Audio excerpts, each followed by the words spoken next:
Así que se han incluido los honguitos, la primera parte de los hongos de la cigarretivitis, porque básicamente son una lámina para dividir.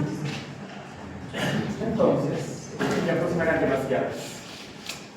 Comenzaremos con lo que es el SARS-CoV, virus de la rabia, rotavirus y el virus de la rabia, rotavirus. Primero que nada, el SARS-CoV-2, creo que todos lo conocemos más o menos bastante bien, o por lo menos sabemos de qué trata, ¿verdad? Es un coronavirus.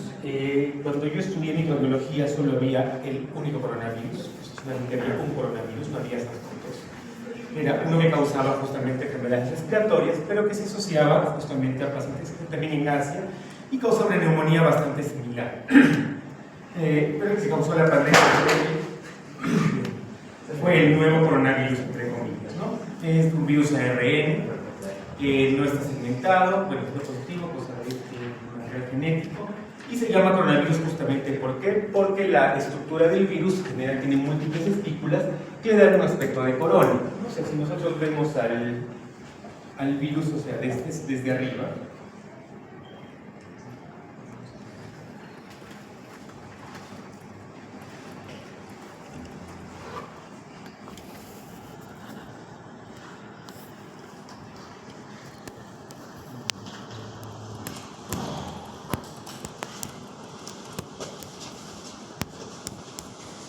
si lo vemos, más o menos vemos las espículas, vemos que tiene un montón de espículas, ¿cierto?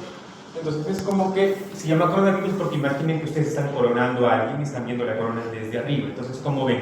Ven al centro y ven las espículas alrededor del virus. Por eso es alrededor de la corona, ¿no? Entonces, por eso es que se llama coronavirus. Si ustedes lo ven de frente, claramente no parece una corona, es como ver una corona desde arriba. Es que ustedes están coronando a alguien. ¿Ya? Así, por eso es que tiene ese nombre. Entonces, tiene 16 proteínas no estructurales y 4 proteínas estructurales. Las proteínas estructurales justamente están relacionadas con las espículas, la proteína de la espiga, la proteína de membrana, nucleocápside, la envoltura, es decir, todo lo que le va a dar estructura al virus.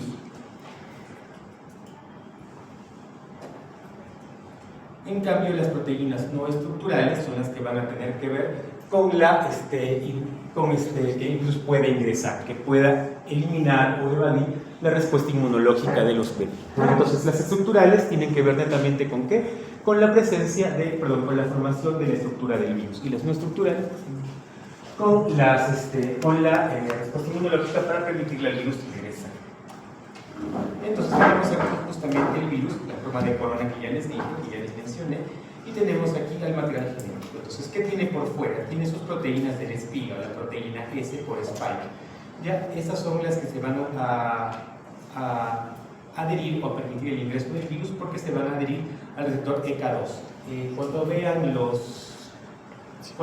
antihipertensivos van a ver los inhibidores de la ECA2, que justamente van a inhibir a esta enzima, la enzima convertidora de angiotensina tipo 2.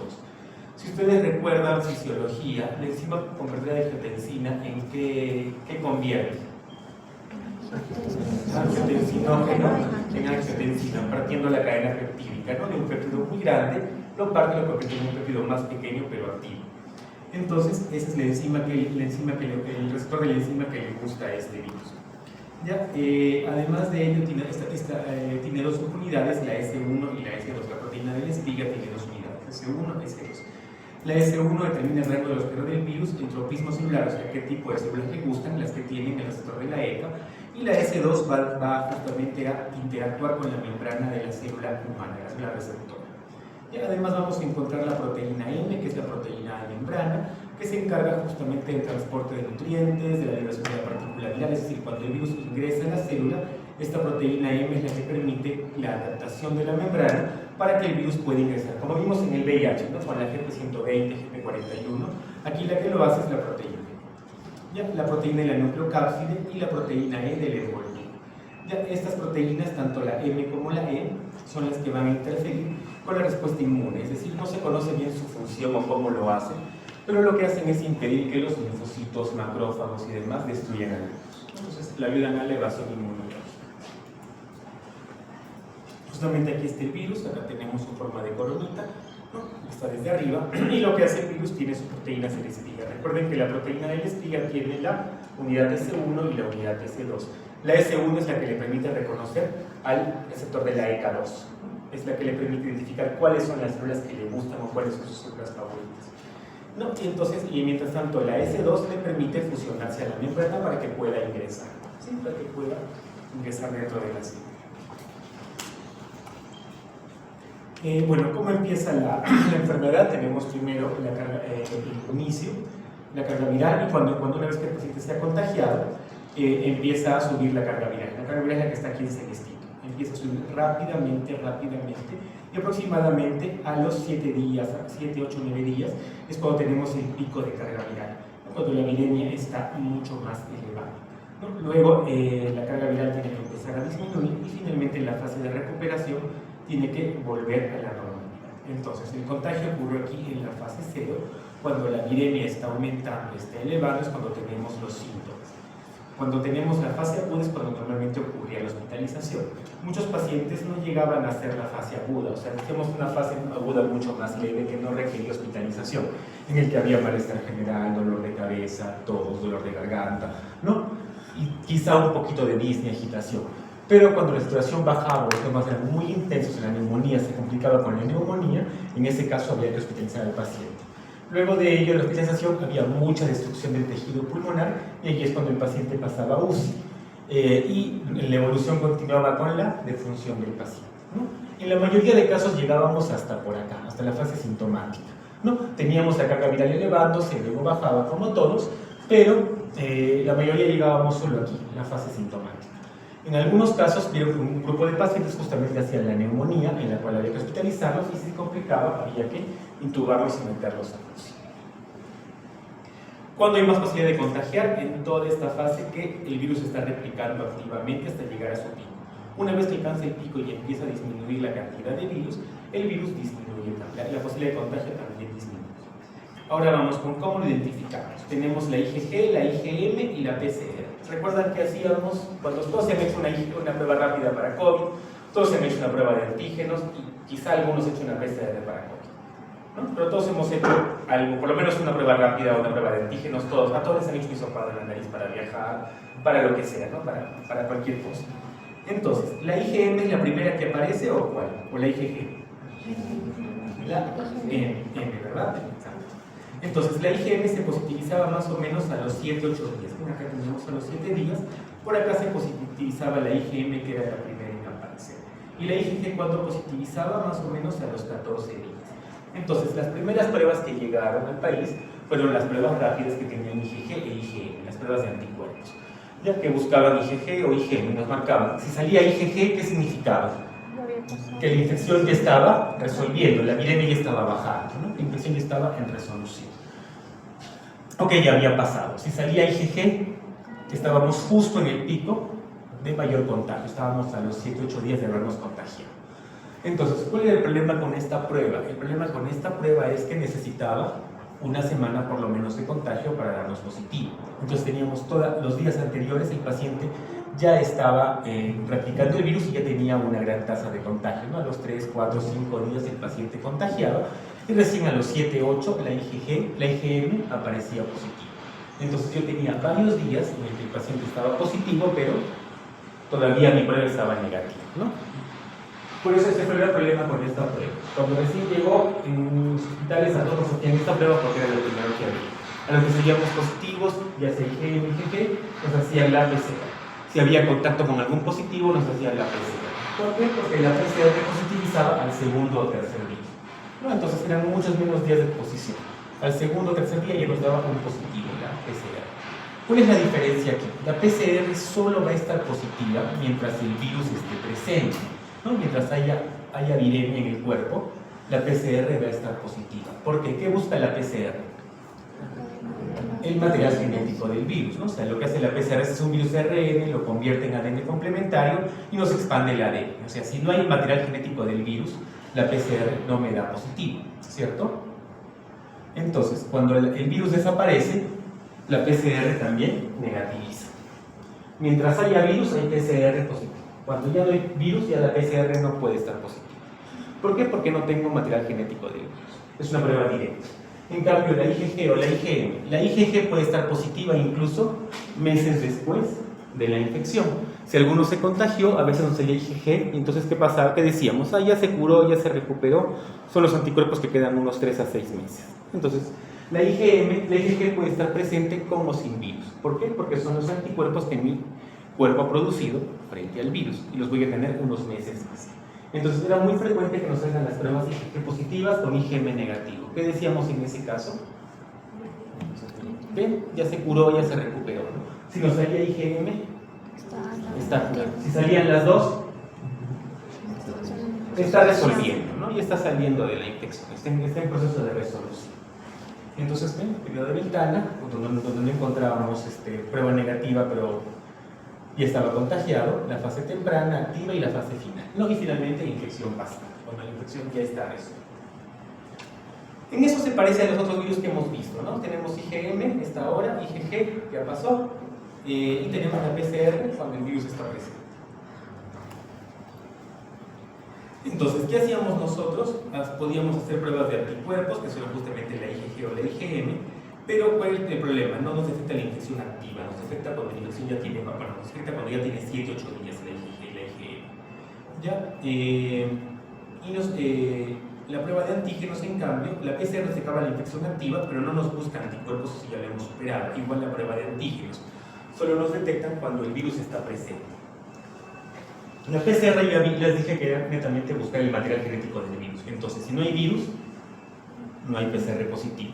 Y la prueba de antígenos era la otra prueba que hacíamos, en la cual les metían un hisopito en la nariz y en la garganta, y buscábamos ¿qué cosa? Antígenos del virus, parte de la cápsida del virus, de la proteína S del virus. Entonces, si yo encuentro parte de la cápsida, parte de la proteína de espiga, ¿qué significa? ¿Que el virus está allí o que no está allí? Que el virus está presente. Entonces, solamente va a estar activo en la infección activa, ¿no? Solamente positiviza en la infección activa. Cuando ya se resolvió, ya pasó, la prueba de antígenos y la PCR son negativas. ¿Por qué? Porque no tengo virus, no tengo material genético del virus, no tengo nada de virus. En cambio, las pruebas de anticuerpos sí me permiten ver si la infección ya se resolvió, si tuve COVID, si todavía tengo anticuerpos. ¿Ya? Bueno, tipo de muestra, la PCR y antígenos serán el hisopado nasofaringio, la prueba de anticuerpos con sangre, plasma o suero. La PCR tiene que procesar en un laboratorio sí o sí. El antígeno y el anticuerpo son pruebas rápidas que podemos procesar incluso en casa. Las farmacias vendían los kits de pruebas de antígenos, no sé si lo recuerdan. No vendían un kit de pruebas de antígenos, no puedes hacer la prueba de antígenos en su casa. Entonces, puedes hacer tanto en el laboratorio como uno podía comprar la prueba, ¿no? En el autodiagnóstico nunca. La PCR no se puede hacer el autodiagnóstico porque requiere el equipo. En antígeno y anticuerpos podíamos hacer con la prueba nosotros. Claramente la más sensible, la más específica, perdón, la PCR, ¿no? De todas maneras nos dice sí o sí si está el virus y de la forma más específica posible. Entonces, justo lo que hemos visto hace un rato, ¿no? La viremia, la IgM aparece al día 7, la IgG al día 14. Y la PCR positiviza más o menos al segundo día. La prueba de antígenos, que también hemos visto durante mucho tiempo, positivizaba entre el segundo y tercer día.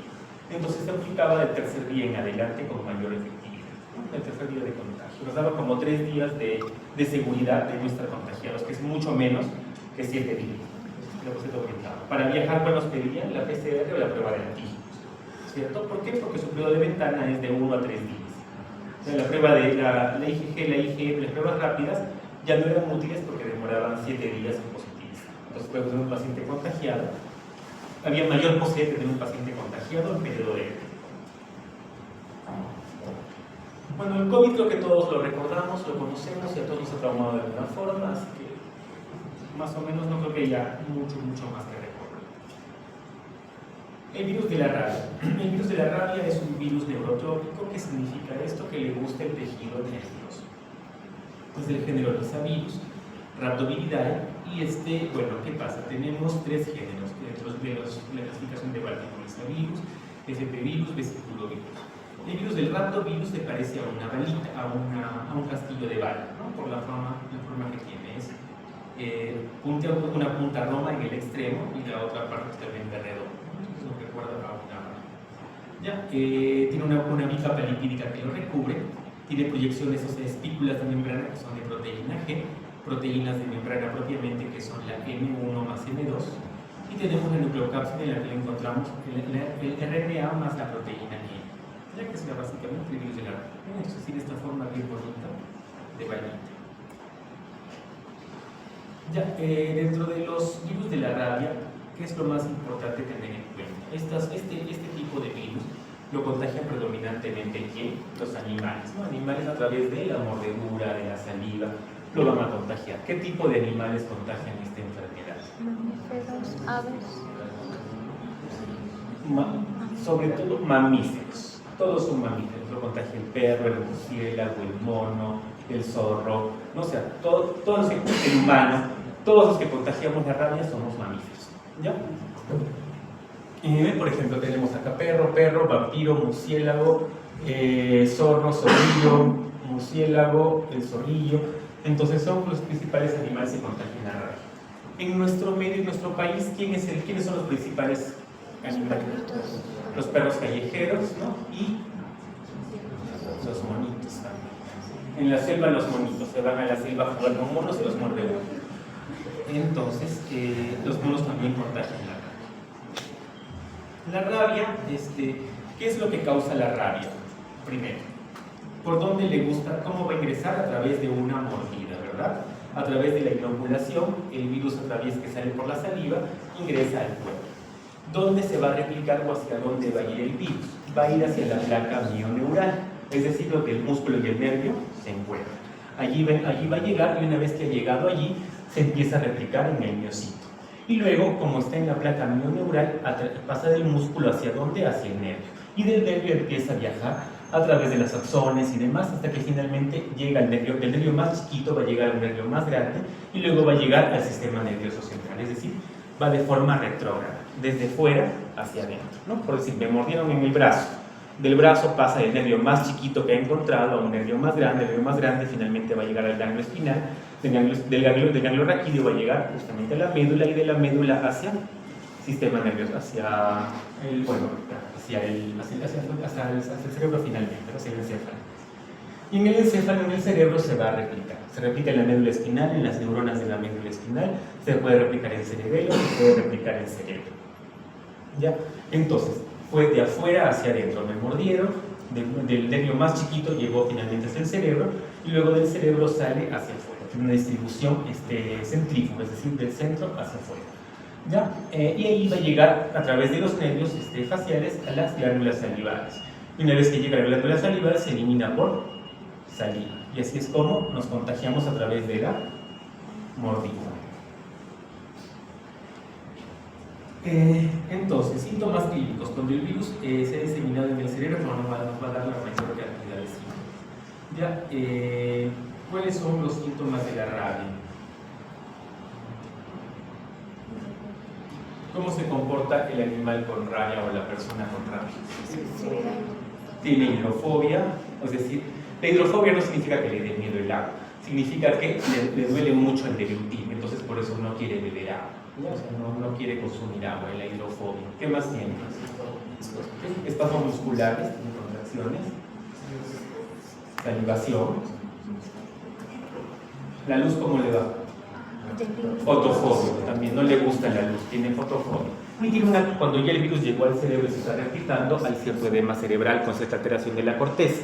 Entonces estos pacientes tienen la tendencia a ser agresivos, ¿no? O sea, los animales tienden a morder con mayor facilidad, también los humanos tienden a morder, a ser agresivos, y también hay una libido incrementada. ¿Por qué? Porque el edema cerebral está anulando la corteza cerebral. Y la corteza cerebral, básicamente, ¿qué es lo que hace? Nos inhibe de todos nuestros instintos primarios, ¿verdad? Es la que nos da las funciones superiores. Entonces, es la que nos inhibe todo instinto primario. Entonces, este paciente le da miedo a la luz, no le gusta la luz, le incomoda, tiene espasmos, no quiere beber agua, tiene una tendencia agresiva, le gusta morder. Se cree que los vampiros realmente eran pacientes con rabia, ¿no? Entonces, por eso no les gustaba la luz del día, porque había fotofobia. Les atacaban a la gente, mordían, ¿ya? Y tenían esa conducta rara, ¿verdad? Entonces se piensa que realmente eran gente con rabia, no eran otro tipo de gente. Bueno, ¿cómo podemos diagnosticar al paciente con rabia? Antemortem lo hacemos solamente con pacientes humanos, todo lo que sea animalitos se sacrifica el animal para estudiar el cerebro, ¿no? El encéfalo claramente solo lo podemos estudiar post-mortem. También se hacen cadáveres cuando hay sospecha de rabia. Se debe evitar hacer a toda costa, pero se hace. Se debe evitar hacer, ¿por qué? Por lo riesgoso que es para el personal que va a hacer la necropsia. O sea, es altamente contagioso. Impronta de córnea, muestra de saliva, hisopado sublingual, plasma, ya que tomamos varias muestras. También de líquido cefalorraquídeo, o podemos hacer una biopsia de cuero cabelludo para buscar justamente a los cuerpos neuronales que se encuentran por ahí abajo en el tejido subcutáneo. Entonces, podemos hacer muestras, una detección directa o una detección indirecta. La muestra directa, lo que vamos a hacer una inmunofluorescencia directa en la cual vamos a tener, vamos a hacer brillar, entre comillas, a través de una respuesta inmunológica a los antígenos del virus, el virus propiamente. ¿Podemos hacer un cultivo celular? Sí podemos hacer un cultivo celular, pero nuevamente es muy raro que lo hagamos. Es netamente para investigación. La forma más fácil, anticuerpos. ¿Sí? Dosaje de anticuerpos. Otra forma directa de hacerlo es claramente ver al microscopio los cuerpos de Negri, que son característicos de rabia, que son la inclusión del virus dentro de la célula. Claramente esto solo lo puedo hacer cuando el cerebro esté en no lo voy a poder hacer de otra forma, post-mortem. Entonces también puedo hacer PCR, no sé, la PCR sin problema. Pero la forma más fácil de hacerlo es a través de anticuerpos. La forma más sencilla, más fácil, titulación de anticuerpos antirrábicos. La detección directa, inmunofluorescencia directa, puedo hacer cultivo, puedo hacer PCR, ¿no? Y puedo hacer también inmunohistoquímica. También la inoculación en ratón lactante. Sacamos sangre del paciente, inoculamos al ratón y si el ratón presenta rabia lo hace mucho más rápido que el humano, entonces podemos diagnosticar de una forma más rápida. Y en el caso del ratón sí lo sacrificamos para ver el cerebro y buscar los ganglios basales y ver si hay corpúsculos de Negri o no. Entonces, si es un animalito o hemos hecho lo del ratón, lo que vamos a ver son los corpúsculos de Negri, que son estas inclusiones que se encuentran dentro de la célula. Cuando hacemos un protistológico de cerebro, cerebelo, médula, vamos a ver aquí a la célula. ¿Se ve? Acá tengo a la celulita, este es el núcleo de la célula, y acá tengo esta inclusión citoplasmática. Este de acá es el corpúsculo cuerpo de Negri, es característico de la rabia. A veces también hacemos extendidos de líquido cefalorraquídeo y podemos identificar estos cuerpos de acá que se encuentran en el interior. No vamos a ver diferenciar bien citoplasma, que es toda la célula, y podemos identificar aquí al corpúsculo de Negri.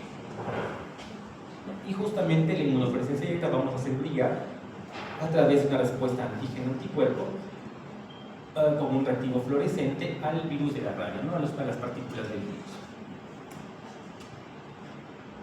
Entonces, ¿qué podemos hacer? Si yo tengo el cerebro, voy a poder estudiar el tejido, mostrar el tejido, y en el tejido también puedo hacer inmunofluorescencia.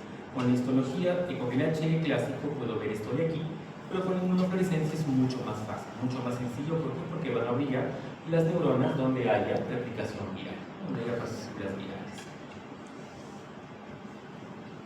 Bien, entonces el corpúsculo de Negri clásico, que aquí está mucho mejor, ¿no? Aquí tengo el núcleo de la neurona, y aquí tengo el corpúsculo de Negri. Igual acá está mucho más bajo este núcleo, y aquí está el corpúsculo de Negri. Igual acá, el corpúsculo de Negri. ¿Con qué podemos teñir? Con HE, pero la coloración de Mallory también nos puede ayudar a resaltar mejor el corpúsculo de Negri. Por eso aquí esto es HE, pero aquí todo se ve rosado, ¿verdad? No ven nada morado. Y en el HE vemos núcleos morados y citoplasma rosado. Entonces acá todo lo veo rosado porque esto es Mallory. No es una coloración de un rosado más oscuro. Entonces, bueno, la mordedura canina, ¿y qué es lo que vamos a hacer? ¿No? O sea, ¿cómo vamos a identificar o tratar a mi paciente? Primero, ¿qué tengo que atender? La lesión. Lo primero que voy a hacer es lavar la lesión, ¿no? O sea, limpiar alguna de estas cosas que hayan hecho, ¿no? Mientras está evidentemente más profunda, lo primero que hago es lavar la lesión.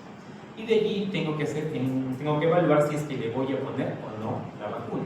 Y así es que le voy a dar la profilaxis antimicrobiana y antitetánica además O sea, recuerden que es una herida abierta, entonces también tengo que ver si voy a dar antibióticos por las bacterias que están en piel, estafilococo, estreptococo, y también si vale la pena el antitetánico. ¿Ya?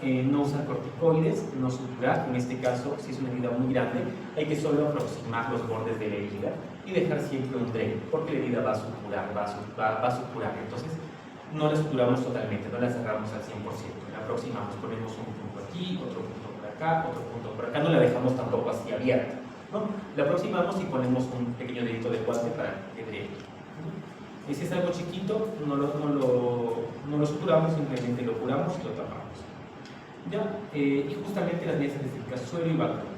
¿Ya? ¿En dónde podemos, en qué casos podríamos vacunar? Primero, ¿las embarazadas pueden recibir vacuna antirrábica? Sí, sí pueden recibir antirrábica. Si una embarazada es atacada por un animal, por un perro en la calle, podemos ponerlo. Igual, niños, adultos, no hay ningún inconveniente. ¿Ya? Lo ideal es ponerlo lo más rápido posible, ¿no? O sea, dentro de la primera semana de ocurrido el accidente o el evento debemos poner la vacuna antirrábica. Evidentemente se puede el mismo día, mucho mejor, para evitar que el virus se vaya a replicar. Ya, bueno, no suturar como les dije, solamente aproximamos la herida y dejamos que pueda leer. Ya, la inmunoglobulina o suero antirrábico se aplica solamente una vez. Es decir, si ustedes lo mordieron por primera vez en la vida de un perro callejero y van al hospital, les van a poner el suero antirrábico, ¿no? Y la vacuna. Si los vuelven a morder de acá un tiempo, ya no les van a poner el suero, solamente les van a poner la vacuna, ¿no? O sea, un refuerzo de la vacuna. El suero se pone solo una vez en la vida. Ya, igual, inmunodeprimidos, en casos, si el paciente está inmunodeprimido, sea un paciente VIH, un paciente oncológico, es atacado por un perro una vez, ¿qué hago? Le pongo la inmunoglobulina o suero y luego le pongo la vacuna. Si lo vuelve a atacar un inmunodeprimido, le vuelvo a poner el suero y le vuelvo a poner la vacuna. En un paciente sano, por ejemplo a ustedes, solo les pondría una sola vez la inmunoglobulina. La segunda solo les refuerzo la vacuna. En cambio, en un paciente lo muerden 10 veces, en un inmunocomprometido, lo muerden 10 veces le pongo la vacuna. El suero. ¿Por qué? Porque recuerden que el inmunodeprimido pierde linfocitos, entonces va a perder su capacidad de respuesta al tratamiento, deje de generar memoria, de generar anticuerpos. Entonces, tengo que reforzarle siempre con el suero. En el caso de la rabia es muy importante tener en cuenta esto: exposición leve, exposición grave o no exposición. ¿Ya? Si la exposición ha sido leve, vacuna antirrábica; exposición grave, vacuna más suero; y no exposición, medidas generales. Por ejemplo, el perro solo los empujó, los arañó, no llegó a morderlos. Entonces, ¿me pondrían vacuna? No. ¿Ya? Si ha habido una exposición leve, les ha dado una mordida, digamos, relativamente pequeña, solo la vacuna. ¿Por qué? Porque el tiempo mientras actúa la vacuna todavía la posibilidad es baja. En cambio, cuando ha habido tejido, ha sido marcada, ha sido varias mordidas o ha sido varios perros, ¿qué podemos hacer? En ese caso sí, el suero más la vacuna. Con la exposición ha sido más intensa. También es importante evaluar quién ha sido, qué ha sido, ¿no? No es igual que sea el perro de tu vecino que te puede dar el carnet de vacunación o que lo puedes observar, a que sea un perro totalmente desconocido de la calle que nunca vas a volver a ver en tu vida. Puede que esté vacunado, puede que no, pero si es un perro desconocido hay que pasarle la vacuna. Normalmente, casi siempre ponemos suero antirrábico y la vacuna antirrábica. O sea, que ha sido un ataque por un perro desconocido. Evidentemente, si ha habido solamente un empujón, un arañón, no le ponemos nada. Aquí, nuevamente importante, ¿qué es lo que también podemos hacer? Si es que se puede ubicar al perro, se lo lleva a control epidemiológico y se lo observa. Si es que el perro no presenta síntomas de rabia en unos días, no se lo sacrifica, ¿no? Pues no se lo sacrifica y se buscan los corpúsculos de bienio en el cerebro del perrito. Más o menos 50.000 casos de rabia humana en el mundo. La vacunación es la forma más eficaz, apenas hay el evento. 20-40% de los casos humanos desconocen la exposición, es decir, no sabe qué tan en riesgo está para la exposición. Nosotros, predominantemente, ¿qué tipo de exposición tenemos? ¿Con qué animal tenemos nosotros? Con perros callejeros, ¿no? Lo que más tenemos nosotros son perros callejeros. Hubo un caso de rabia humana el año pasado en Arequipa, y el anteaño uno que vino de Puno, que murió en el seguro aquí con rabia, ¿no? Una paciente de Puno, que fue registrada como paciente de rabia de Puno. Entonces no es tan infrecuente, aparecen casos de vez en cuando, y es una enfermedad de reporte epidemiológico. O sea, si lo tienen hay que hacer el reporte epidemiológico. ¿Ya? Porque es una enfermedad que debería estar controlada. Y rotavirus. Hasta allí vamos bien con rabia y con COVID. Rotavirus, bueno, es de la familia Reoviridae. Rotavirus básicamente causa diarreas acuosas en niños, que es lo que más es. ¿Ya? Puede causar una que otra cosa rara por ahí más, pero predominantemente va a causar diarreas. ¿Ya? Le gusta el tubo digestivo, puede haber un poco de fiebre, dolor muscular con su infección y tiene bueno, sus proteínas. Tiene las proteínas BP de la 1 a la 8, ¿no? 1, 2, 1, 2, 3, 4, 5, 6, 7, 8. Cada proteína va a tener algo importante. Justamente en un rato vamos a conversar cuáles son de estas las más importantes. Es un material genético, ¿ya? Entonces las proteínas estructurales son las BP, que van de la BP1 a la BP8.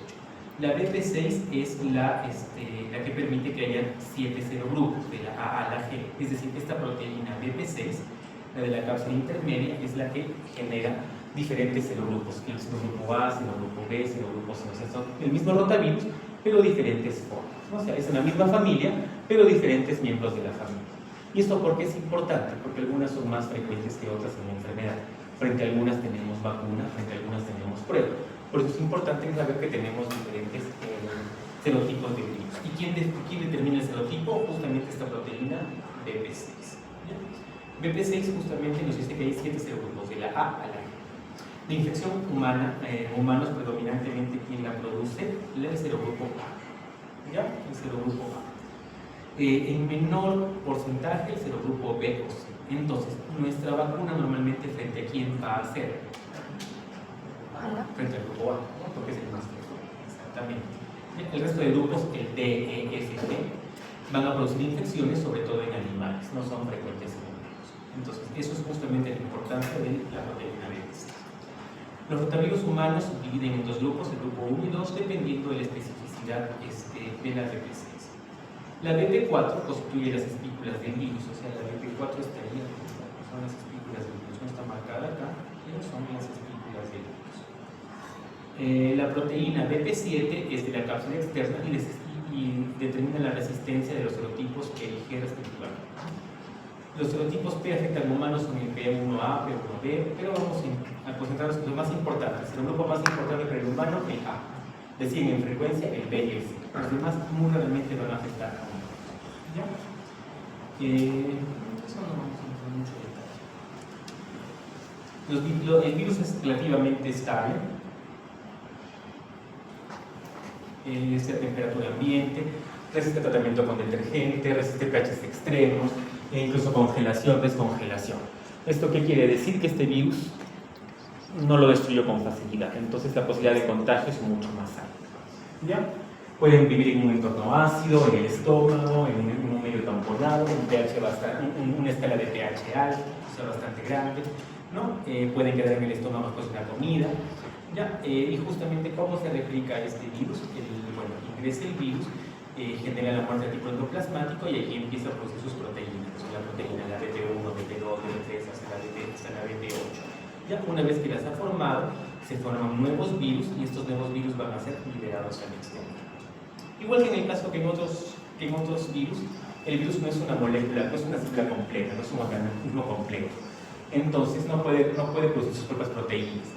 Lo que hace es parasitar, o sea, invadir una célula y le pone su ADN para que la célula humana, la célula animal, produzca las proteínas del virus, produzca el nuevo virus. No puede replicarse solito. No es como las bacterias que solitas cuando hay alimentos se replican. En cambio el virus no. El virus necesita de otra célula para poder replicarse. Es una de las principales causas de diarrea en inmunocompetentes, sobre todo en niños. Entonces la principal causa, rotavirus. Otras causas por virus son mucho menos frecuentes, ¿no? Pero predominantemente rotavirus. Luego tenemos el Escherichia coli, tenemos a Campylobacter, Shigella, Leptosporidium, Salmonella, ¿no? Entonces, rotavirus es la más frecuente, un poquito más que Escherichia coli, enterotoxigénico y enteropatógeno. El grupo etario, ¿a quién afecta? Afecta a pacientes de 6 a 24 meses. ¿Por qué no afecta a los menores de 6 meses? Porque no comen.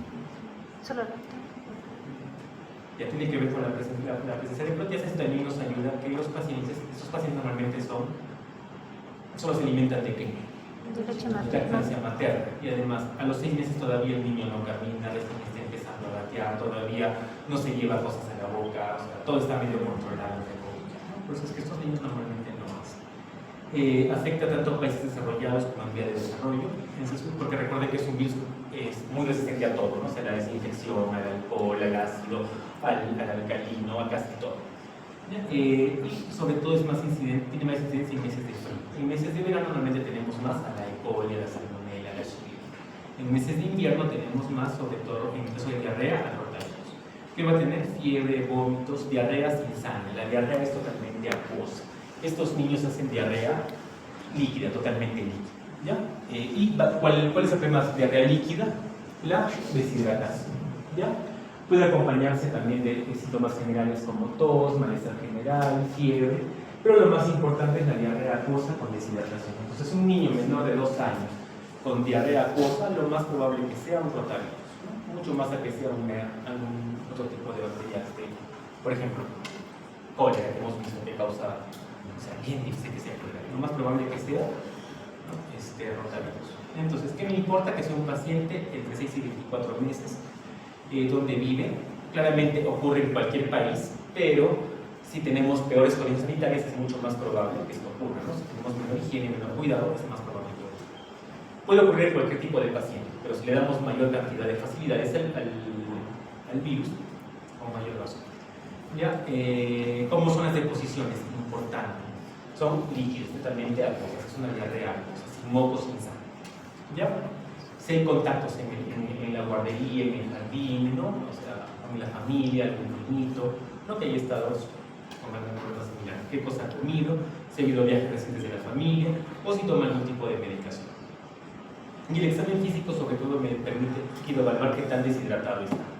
Porque de acuerdo a eso voy a ver si le doy hidratación por vía oral o lo puedo hospitalizar en observación para ponerle bien endovenoso, ¿no? Se lo voy a dejar hasta que recupere su hidratación y pueda tolerar. Casi siempre se autolimitan y muchas veces pasan subdiagnosticados, o sea, el paciente diarrea unos 2 o 3 días, pero sigue lactando, sigue bebiendo, sigue comiendo, entonces, ¿no? Y a veces los papás lo dejan ahí, porque se recupera en 2 o 3 días. Pero a veces el papá, bueno, justamente en la clínica normalmente le pueden hacer las pruebas para diagnosticar si hay rotavirus o no. ¿Ya? Y es justamente importante para poder establecer la vigilancia epidemiológica del virus. Entonces, si tiene sangre o moco, ¿qué voy a buscar en ese? Busco si tiene reacción inflamatoria, si hay polimorfonucleares. Si tiene polimorfonucleares, o sangre o moco, lo más probable es que sea Campylobacter, Shigella, Salmonella, E. coli. Si no tiene sangre ni moco, me pregunto, ¿tiene polimorfonucleares? Sí, si tiene polimorfonucleares debe ser una bacteria. Si no tiene polimorfonucleares, ¿qué voy a preguntar? ¿Tiene quistes o trofosoditos que van a ver el próximo año en parásito? Van a ver cuál podría ser. Si no tiene, entonces sí es un virus. Lo más probable, rotavirus inmunológico, ¿no? Si es que tiene quistes, ya cualquiera de los pasos que hablamos.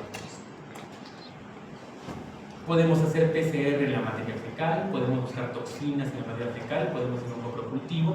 Lo que más frecuentemente hacemos es la aglutinación de partículas o la prueba de ELISA para buscar partículas virales, ¿no? Microscopía electrónica no vamos a hacer, hidratación de ácidos nucleicos, normalmente no. Lo más frecuente hacemos la aglutinación de partículas. Esto es lo que más hacemos para el rotavirus, ¿ya? Entonces, en el diagnóstico del virus que vamos a buscar sobre todo la proteína BP6 del virus en las heces. El cultivo nuevamente es difícil, caro y no tiene mucha utilidad. O sea, por una diarrea que se va a autolimitar, no tiene sentido hacer un cultivo viral, ¿no? Cuando podemos hacer otra forma. Los métodos, las pruebas que tenemos solamente buscan al grupo A de rotavirus. Recuerden que dice que el BP6 puede tener A, B, C y demás. El A es el único que se detecta por la prueba. ¿Por qué? Porque es el más frecuente, el que con mayor frecuencia afecta a humanos. Para el B y C, que también afecta a humanos, no tenemos prueba. Entonces, a veces va a ser más difícil, o habría que sería PCR o algo más específico. Pero pues, normalmente no se hace, ¿ya? También se puede hacer el ELISA, el inmunoensayo, ¿no? O también la aglutinación por inmunocromatografía, ¿no? Son las preguntas que hacemos normalmente. Importante, entonces las pruebas solo detectan al A, ¿no? En el caso del B es el que detectan a humanos en menor menor porcentaje, podrían darnos negativo a la prueba. Prevención: tomar agua potable, adecuada eliminación, o sea, tener agua de sal, cosa que parece que todos tenemos, pero cuando vayan al internado van a ver que no. Normas adecuadas de producción, o sea, que el Estado regule una adecuada producción alimentaria, y la vacuna contra rotavirus, que antes no estaba en el calendario, solamente se daba de manera particular, pero actualmente ya está en el calendario de vacunación de nuestro país. Entonces ya eso ayuda a disminuir la producción de diabetes. ¿Con estos virus todo bien? Ahora viene lo feo.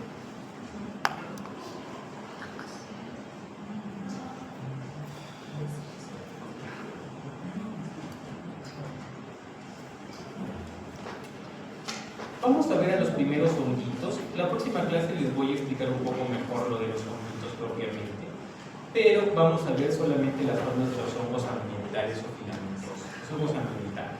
Ya que esto de las esporas y reproducción lo vamos a conversar la siguiente clase, que nos tocaba hongos propiamente.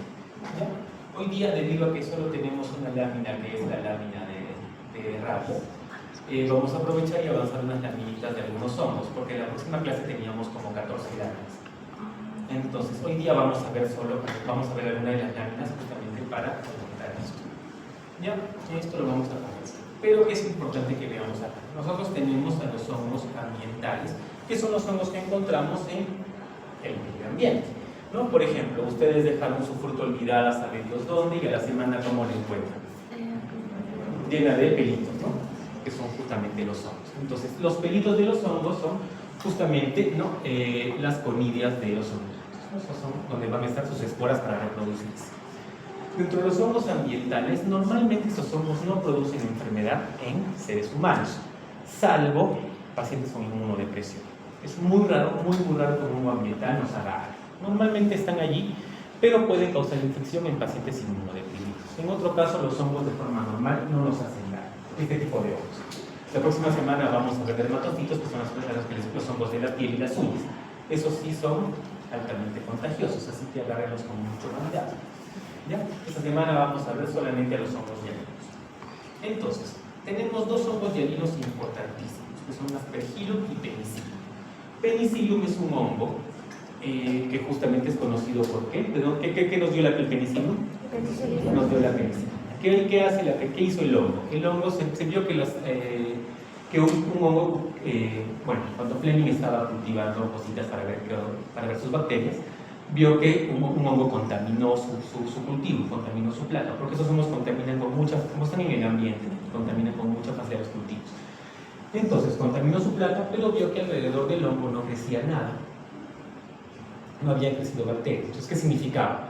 Que el hongo estaba matando a las bacterias a su alrededor, y justamente lo hacía a través de una sustancia que es la penicilina. ¿Ya? Claramente la penicilina que usamos ahora no la obtenemos de hongo, lo obtenemos por tecnología recombinante.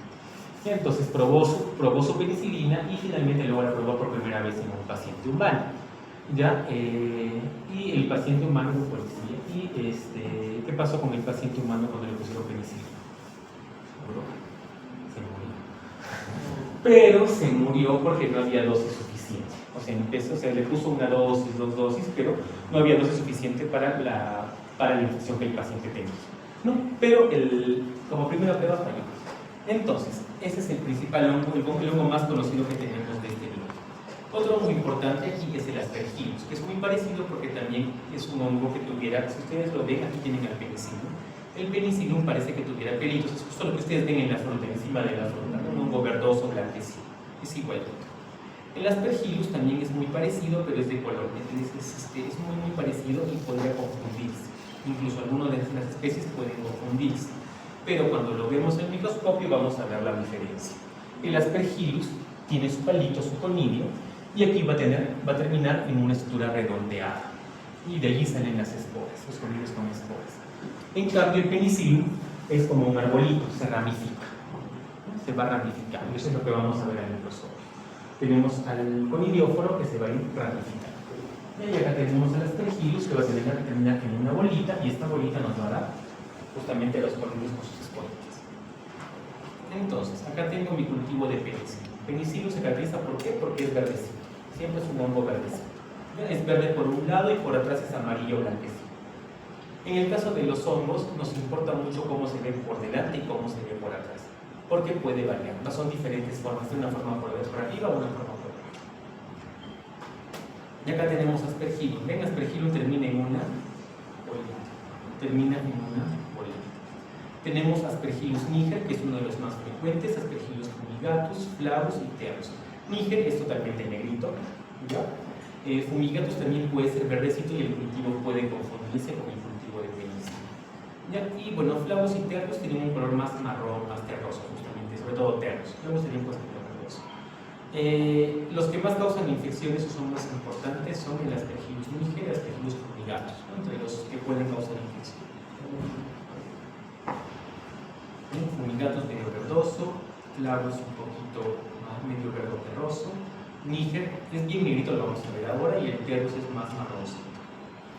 Otro hongo que tenemos es a Fusarium. Fusarium se llama así porque justamente sus conillas, donde tiene sus esporitas, o sea, donde va a guardar sus esporas en las conillas, tienen esta forma fusiforme, forma alargada, alargada y en las puntas están alargada con punta.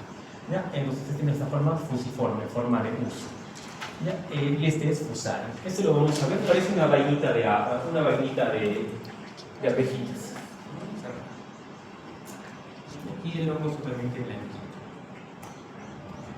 También tenemos a Rhizopus. Rhizopus se caracteriza porque, bueno, igual tiene acá su esporangio, acá tiene su esporangio y va a tener como una bolsita donde están sus esporas. Va a terminar como que en una bolsita bien redondita que está llena de las esporas del hongo. Y se caracteriza porque acá abajo en sus hifas va a tener como raíces que se llaman rizomes.